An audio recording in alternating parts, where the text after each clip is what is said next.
नीलेश जी ने काफ़ी मेहनत किया यहाँ, इस जगह को साफ सुथरा कराया, बढ़िया जगह निकला बढ़िया से।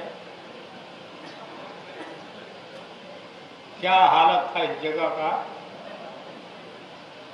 मीटिंग उधर ही करते थे किनारे में, कहीं बांध के किनारे। साफ अखिलेश को बहुत बहुत, अखिलेश मांग के नहीं बने हैं एमपी, इनको जबरदस्ती हम बनाए हैं अखिलेश को, ये जाने।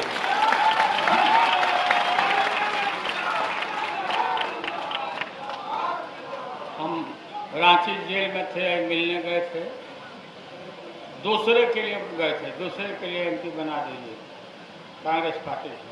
हम कहे तुम ही बन जाओ। और माननीय सोनिया गांधी जी को वहीं से टेलीफोन किया हमने, कांग्रेस के नेताओं को, शीर्षस्थ नेताओं को फोन किया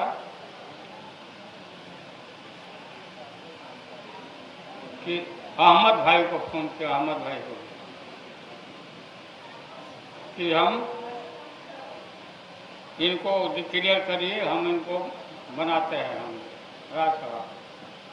वही राज्यसभा के एमपी के रूप में अभी कंटिन्यू कर रहे हैं, वही ना कंटिन्यू कर रहे हैं।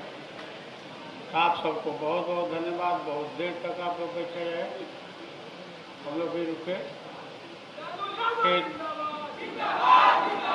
श्री कृष्ण बाबू के चरणों में मैं श्रद्धा का फूल चढ़ाता हूँ, श्रद्धांजलि अर्पित करता हूँ और प्रणाम करता हूँ।